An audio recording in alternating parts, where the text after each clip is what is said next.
Mga kaganapan sa red carpet premiere night ng pelikulang Ikaw Pa Rin Ang Pipiliin Ko, starring Aga Mulak at Julia Barreto. Dumating at magkasabay na naglalakad sa red carpet sina Aga at Julia. Napakaganda ni Julia Barreto sa kanyang suot na white dress habang napakagwapo naman ni Aga sa kanyang suot na dark blue. At dumating din ang kanilang mga pamilya para suportahan ang kanilang pelikula.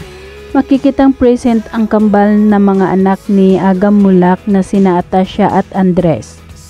Ang asawa ni Aga na si Charlene Gonzalez at ang ina ni Julia na si Marjorie Barreto. At nandyan din ang mga kapatid ni Julia na si Danny Barreto kasama ang kanyang asawa at ang kapatid pa nilang si Leon at Erich.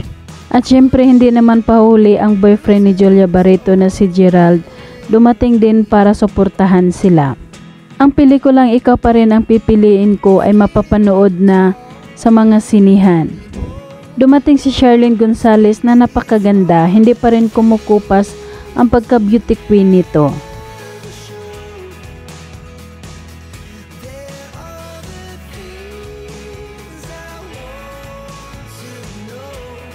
Sumunod naman sa red carpet si Atasha Mulak na nagmana ang ganda sa mami Charlene niya, na napakasarap ang mga ngiti habang tumitingin sa mga tao sa paligid niya. At hindi naman pahuli sa kagwapuhan ang kambal ni Atasha na si Andres. Napakatangkad niya at super gwapo pa. Dumating naman si Gerald Anderson na naka-white t-shirt. Marami din nag-aabang ng mga fans sa pagdaan niya sa red carpet.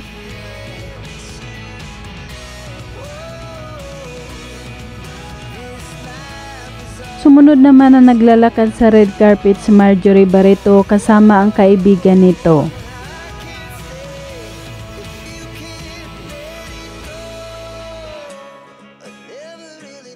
Dumating din si Danny Barreto na kapatid ni Julia at kasama ang asawa nito. Hawak kamay naman na naglalakad sa red carpet ang magkapatid na si Leon at Erich Barreto. Narito naman ang mensahe ni Atasha Mulak para sa mga tao. Thank you guys for all the support and I really hope you guys enjoy the movie. At nagpapasalamat naman si Gerald Anderson sa lahat ng mga pumupunta sa premiere night. Please greet everyone tonight. Magandang gabi po sa inyong lahat. On behalf of syempre sa mga bida natin, maraming po salamat sa pagpunta sa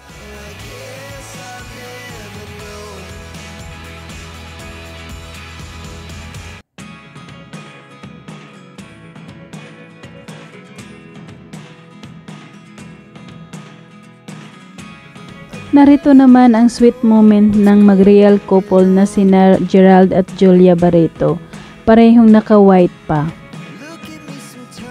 Siguradong magandang panoorin ang pelikulang ito at maraming matututunan.